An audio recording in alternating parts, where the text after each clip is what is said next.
Et quand la tristesse arrive, je sais tu es là, toujours près de moi. Bon samedi, bienvenue à votre émission de la Victoire de l'amour. J'espère que vous allez bien et qu'on se prépare à vivre une belle fin de semaine. Mais pour bien la commencer, on s'en va rejoindre notre amie, notre petite sœur Angèle.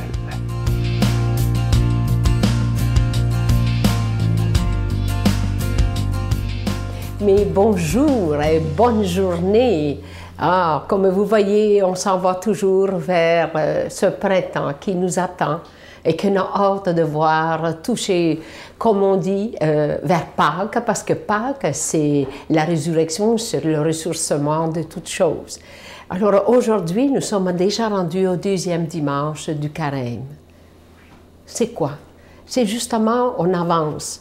Plus on avance dans le carême, plus on approfondit. On approfondit ce désert. On approfondit, la vie spirituelle est plus importante que le matériel. Et c'est pour ça qu'il nous a donné cet exemple, que Jésus est parti là-haut sur la montagne avec Pierre. Et puis, je suis allée au mont Tabor. Et c'est là qu'on voit la transfiguration de Jésus. Avec quelques mots, je vais vous dire qu'est-ce qui s'est passé. Le deuxième dimanche du carême l'a transfiguré le quotidien. Sur la montagne de la transfiguration, il nous a été relevé que le chemin de Jésus va plus loin que le vendredi saint. C'est important, parce qu'on pense que c'est le vendredi saint que c'est important.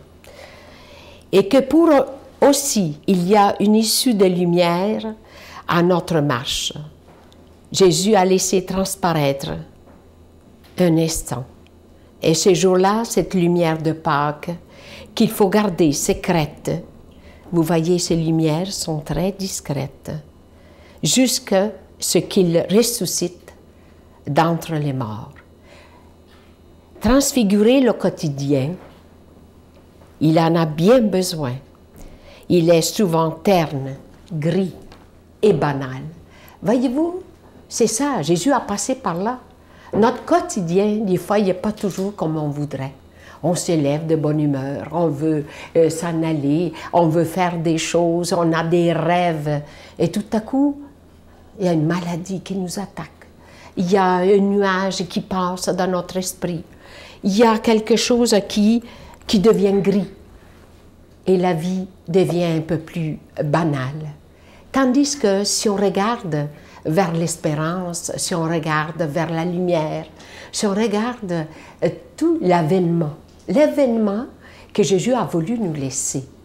Souvent, on se sent un peu dépassé, on se sent indifférent, on se sent sans amour, mais on se sent aussi rempli de peine. Notre Père qui es aux cieux, que ton nom soit sanctifié, que ton règne vienne, que ta volonté soit faite sur la terre comme au ciel. Donne-nous aujourd'hui notre pain de ce jour. Pardonne-nous nos offenses comme nous pardonnons à ceux qui nous ont offensés. Ne nous laisse pas entrer en tentation, mais délivre-nous du mal, car c'est à toi qu'appartient le règne, la puissance et la gloire pour les siècles des siècles. Amen. La Victoire de l'amour vous invite à un magnifique pèlerinage en Terre Sainte en Jordanie en compagnie de Sœur Angèle, l'abbé Donald Thompson et Sylvain Charon. Nous visiterons en Israël, Nazareth, le mont des Béatitudes, Bethléem, Jérusalem, Masada et Kouram. Et en Jordanie, Petra, Mont Nebo, la mer Morte et plusieurs autres endroits, du 26 mai au 10 juin 2015. Informations et réservations, voyage intermission au 514-288-6077 ou sans frais au 1-800-465-3255. C'est la dernière semaine que je vous parle de ce beau bracelet de la paix, une exclusivité de la Victoire de l'amour. Je vous rappelle que, évidemment, vous le savez, avec tout ce qu'on vit dans notre société, il est de plus en plus important de parler de paix, d'amour, de partage. Et en portant ce bracelet, on est en train de dire au monde entier que nous ne sommes pas nés pour la haine, nous ne sommes pas nés pour la violence, mais que nous sommes nés pour l'amour, le partage et la paix. C'est pour ça qu'on l'a appelé le bracelet de la paix. Il est en cristal, orné de belles petites croix, plaquées argent, et au bout, un crucifix plaqué argent qui montre notre attachement à Jésus de Nazareth. Je vous rappelle que c'est avec un don de 25 $ et si vous en voulez deux, un don de 40 $ et le bracelet, il est déjà béni. Voici l'adresse. La Victoire de l'Amour, casier postal 120, succursale Boucherville à Boucherville, le J4B 5E6. Je vous la redonne. La Victoire de l'Amour, casier postal 120, succursale Boucherville à Boucherville, le J4B 5E6. Également par téléphone, par carte de crédit, du lundi au vendredi de 8h30 à 16h30 dans le 514-523-4433, 523-4433 ou sans frais, le 1-888-811-9291, 1-888-811-9291 et aussi sur notre site Internet, le www.lavictoiredelamour.org. Alors, je vous invite évidemment à le commander. Il se donne bien en cadeau et je vous rappelle qu'il est en cristal orné de belles petites croix plaquées argent, le bracelet de la paix. Moi, je vous remercie de tout cœur de votre grande générosité. Merci également de votre prière. C'est tellement important parce que sans la prière, on ne serait pas là, évidemment. Et là, ça fait 20 ans que ça existe. Merci de tout cœur.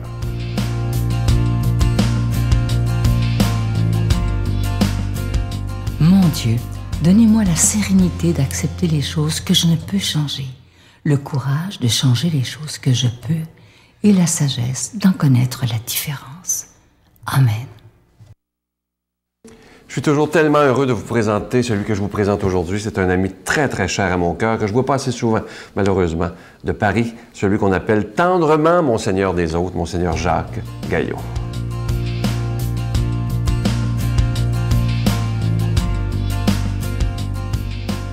Évangile selon saint Matthieu. Comme tous les disciples s'étaient rassemblés autour de Jésus sur la montagne, il leur disait : « Vous avez appris qu'il a été dit, tu aimeras ton prochain et tu haïras ton ennemi. Eh bien moi je vous dis, aimez vos ennemis et priez pour ceux qui vous persécutent, afin d'être vraiment les fils de votre Père qui est dans les cieux.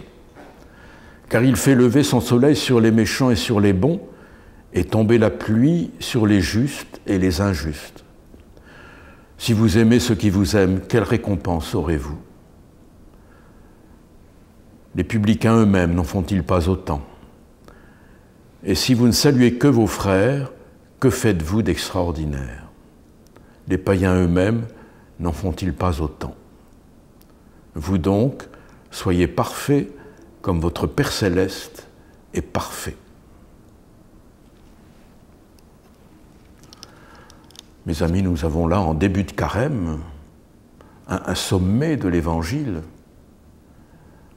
Jésus nous donne cette parole: « Aimez vos ennemis, priez pour ceux qui vous persécutent, afin d'être vraiment les fils de votre Père. » Jésus peut nous dire cette parole parce qu'il la vit lui-même. Et on peut dire que sa passion, sa mise en croix, est le portrait de cette parole. Il a aimé ses ennemis, il a prié pour ceux qui le persécutaient. Et ce qui est étonnant, c'est que Jésus nous donne cette parole pour qu'on fasse pareil. Et s'il nous donne cette parole, c'est que nous pouvons être capables, avec l'Esprit Saint, de la vivre. Alors je sais, vous allez me dire, beaucoup vont me dire, mais écoutez, moi je n'ai pas d'ennemis. Je n'ai pas d'ennemis parce que j'essaie d'être bien avec tout le monde et dans toute ma vie, je n'ai jamais eu d'ennemis. Peut-être, j'accepte, mais peut-être que les ennemis les plus dangereux sont les ennemis intérieurs. Les ennemis ne sont pas simplement extérieurs. Il est difficile d'accepter les désirs qui n'ont jamais eu le droit de vivre en nous. Nous haïssons le plus souvent ce que nous aimons pour nous-mêmes, que nous aimerions pour nous-mêmes, mais que nous refusons par peur ou par sentiment de culpabilité. Donc nous avons des ennemis intérieurs qui nous empêchent d'être nous-mêmes et dont nous avons besoin d'être libérés. Il y a des enfermements. C'est ce que fait Jésus. Il nous enlève ces démons intérieurs qui fait qu'on n'est plus maître chez soi. Ce sont les démons qui commandent. Bon. Alors Alors, aimer les ennemis, ça ne veut pas dire avoir des sentiments de tendresse, d'affection pour eux. Un ennemi reste un ennemi. Mais il nous est demandé de vouloir leur bien, de respecter leur dignité, d'essayer qu'ils s'en sortent pour devenir ce qu'ils n'ont pas réussi à être. Aimez vos ennemis.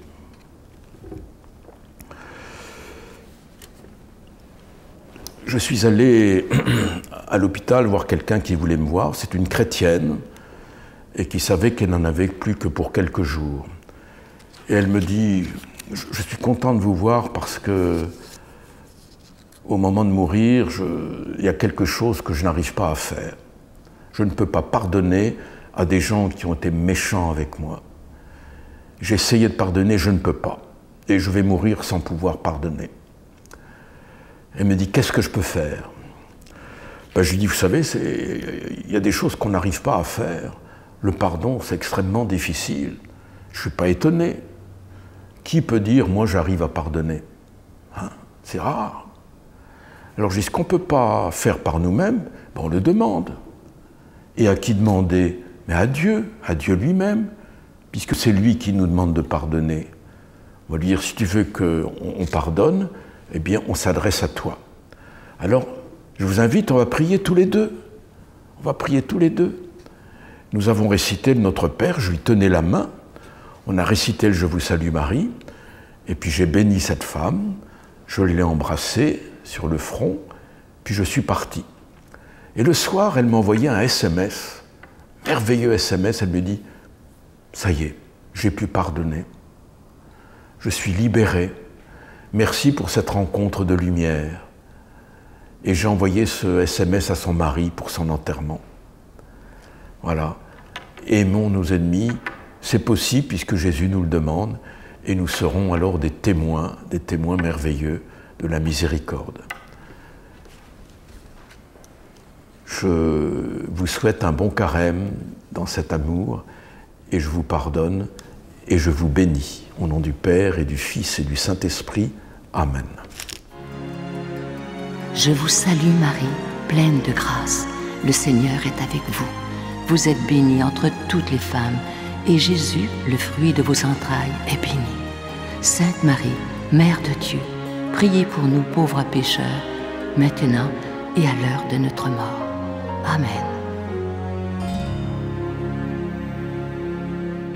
Venez célébrer avec nous le 20e anniversaire de la victoire de l'amour en compagnie de Monseigneur Christian Lépine, archevêque de Montréal, l'abbé Robert Lemire, l'abbé Robert Jolicoeur, Dolly Dimitro, Jean-Marc Chaput, Sœur Angèle et Sylvain Charon. Et en chanson, Miguel Padilla, Alexandre Belair, William Coallier, Robert Lebel, Giorgia Fomenti, David Thibault. Et un mini-spectacle de l'unique Michel Louvain, le samedi 16 mai 2015 à 13h à l'Arena Maurice Richard de Montréal, Métro Vio. Coût du billet 25 $, taxes incluses. Réservez rapidement au 514-523-4433 ou sans frais au 1-888-811-9291. Un grand rassemblement d'amour et de foi inoubliable. Ne manquez pas l'émission de demain, je vous le dis, c'est une émission très, très touchante. Mon invité a vécu l'enfer de la drogue dure, qui est le crack. Et comme je vous disais hier, elle a, à un moment donné de sa vie, imaginez à quel point c'est fort, cette maladie-là, préféré prendre de la drogue dure comme le crack que de s'occuper de ses enfants. Et c'est ses parents qui l'ont beaucoup aidé. Mais un jour, alors qu'elle n'en pouvait plus, elle est tombée à genoux et elle a dit à Dieu, « Il faut que tu m'aides. » Et c'est là que le miracle s'est produit. Elle s'en est sortie totalement. À demain. Bye-bye. Fait que je me rappelle, c'était 2-3 heures le matin, là, j'étais dans les rues de Fort-de-France, puis je me suis mis à genoux. Ah, c'est beau quand vous racontez ça. J'ai imploré Dieu, là, puis je lui ai demandé de me prendre, que je n'étais plus capable. Là. Puis j'ai fumé cette taffe de crack, là, puis je me suis réveillée à l'hôpital, j'avais fait une overdose. Puis là, j'ai été prise en charge par mon père, qui s'est mis comme une espèce de mission de me sauver.